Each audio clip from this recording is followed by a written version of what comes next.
These are ancient Sanskrit terms for the vehicles of higher intelligence. With permission of the Chinese Academy of Science, I conducted research experiments in this area and confirmed with other engineers the existence of a vast underground complex of grottos, ancient structures and buildings. And in these structures, we find statues of the avatars or beings later celebrated in Buddhism as the bodhisattvas, the beings that came from space, and the Vimana and the Tathagata. These are ancient Sanskrit terms for the vehicles of higher intelligence. In my opinion, Shambhala does exist as an underground structured civilization that is now being uncovered in Central Asia. And in this area of the Gobi, I believe we will find the origins of the Garden of Paradise, or the Gan Eden, the Garden of Eden, as it is referred to in our book of Genesis. One less-known expedition was led to a mountain in an African desert, since there were stories by the local tribes that there existed a network of caves out of which flying objects emerged, which had also been cited by the German expeditioners. Under the cover name Villachschmiede, all the information about the technology of the inhabitants of the inner Earth, or extraterrestrials, was gathered, and through the SSE-4 was passed on to the engineers of the weapon industry in order to develop the new technology.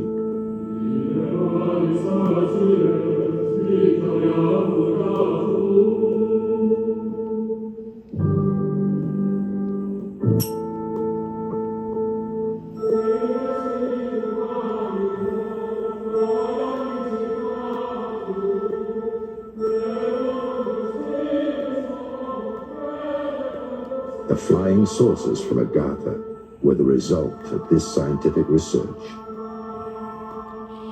The Nazis made contact with the extraterrestrials of the underground city of Antarctica. They received technical support and instruction for building flying saucers with levitation drives, similar to those used on Venus.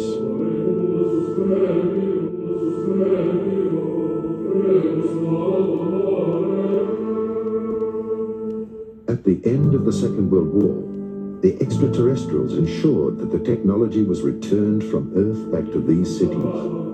They understood that the Dark Age had not yet reached its peak. The technology was returned by 30 submarines through a large commando action.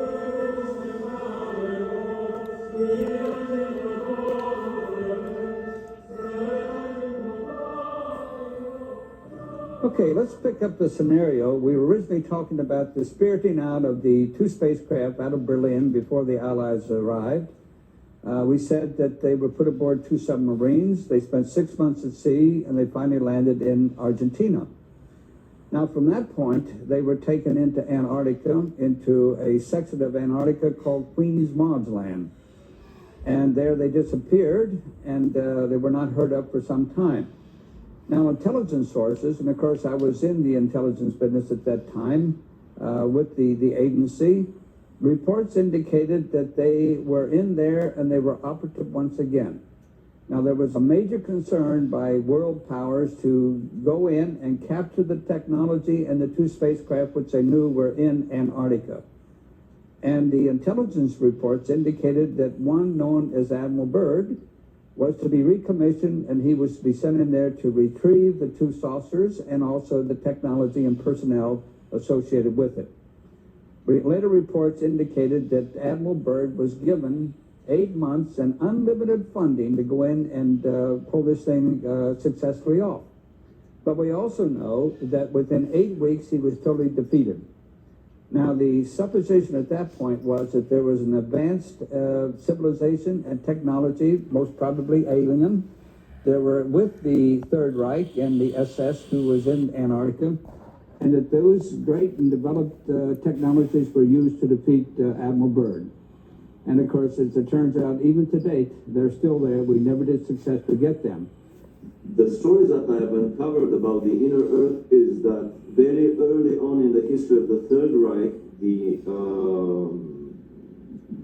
Nazi elite and especially Hitler were trying to establish contact with a civilization living in the inner earth, which was considered an Aryan civilization of a lot more advanced nature than their brothers, lost brothers living on the surface of the planet.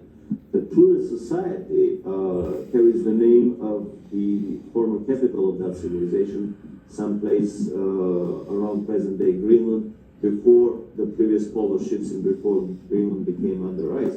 Two expeditions were made in the late 30s, early 40s, one attempting to enter the North Polar water opening with a submarine, which proved unsuccessful. A second attempt was made to enter the land opening on the South Pole with an anti-gravity cigar-shaped device, basically a small prototype probably of the giant Andromeda space station that was developed later on by the SS, and it proved successful. The most interesting story is the one that I heard by an American living in Florida who claims to have spent 2 months in the city of New Berlin. This is a city that was developed into the inner earth, and part of the Germans from the South Polar colony were admitted by the inner earthlings and were allowed to build that city there. Very strict admission procedures, no previous SS members, no previous concentration camp guards and so on were admitted. The rumor is that the present-day city of New Berlin is about 2 million people of population, that they have built there most of the buildings that Hitler's personal architect, Speer, was planning to build. They're traveling on Icelandic passports. They are basically the new master race that is probably planned by the Illuminati to repopulate the planet. And there is even a rumor that there is a New Berlin embassy in Washington on an unmarked floor of a high-rise building. You probably punch a code on the elevator buttons, and when the elevator stops on that floor and the doors open, you see the sign of New Berlin in the lobby.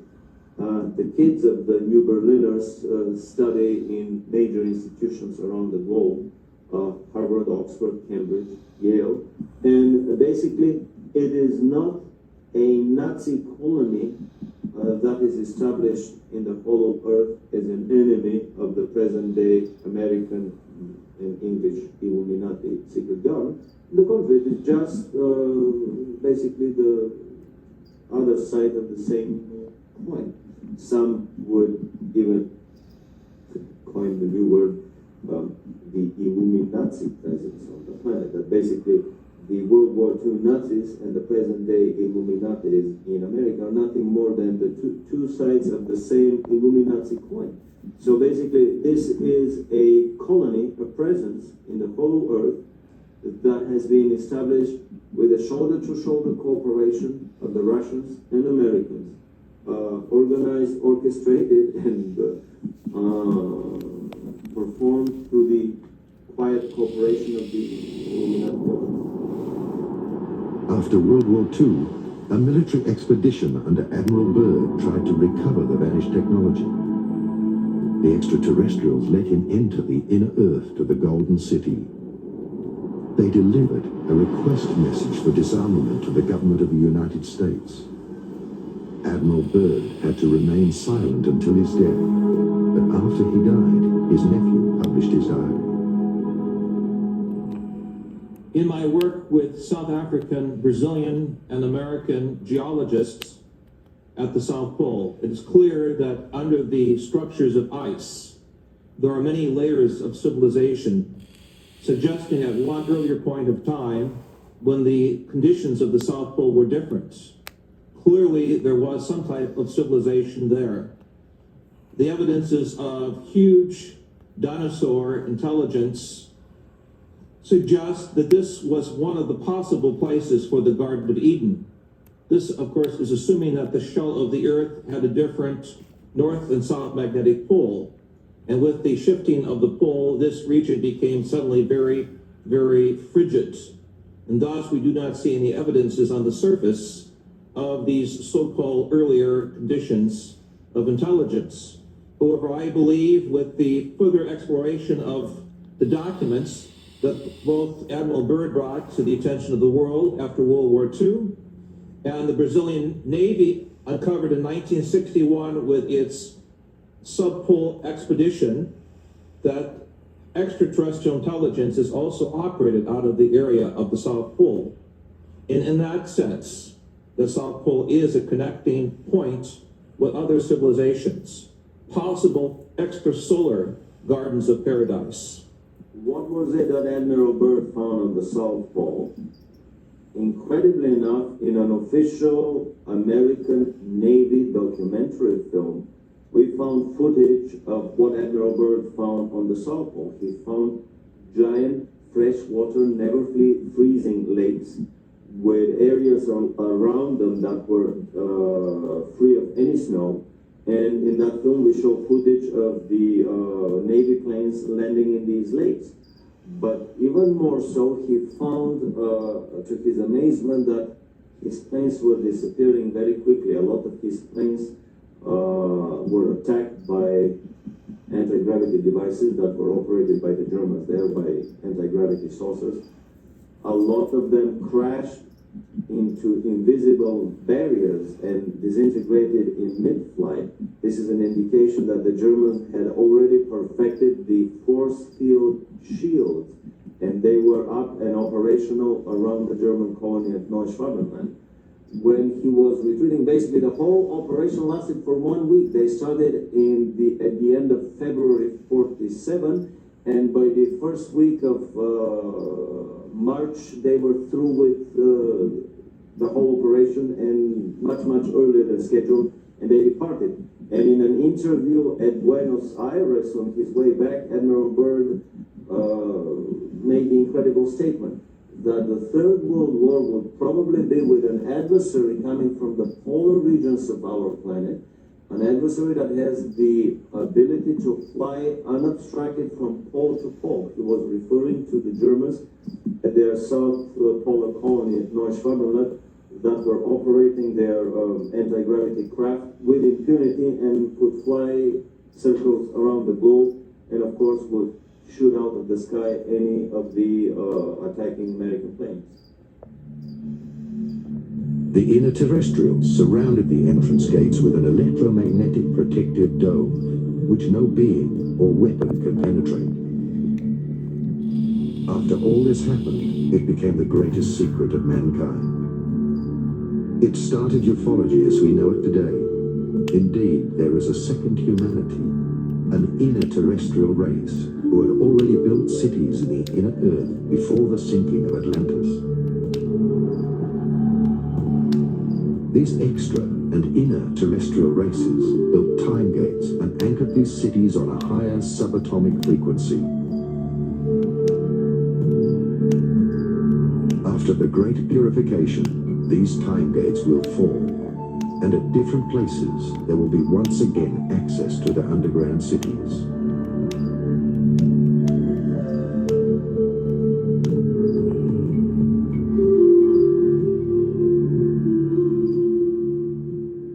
In 1961, the Brazilian Navy was conducting a series of experiments in the Antarctic.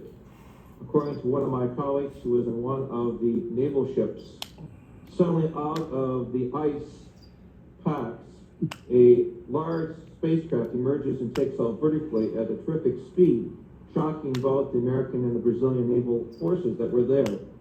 So it is clear that as late as 1961, we have official documentation from the Brazilian Navy that there is some other, emphasize other, underline this 3 or 4 times, life force or intelligence stationed at the South Pole, possibly to observe the scientific developments of the planet, possibly to observe the military operations and the forces of the East and the West in some type of Mexican standoff as the Cold War develops.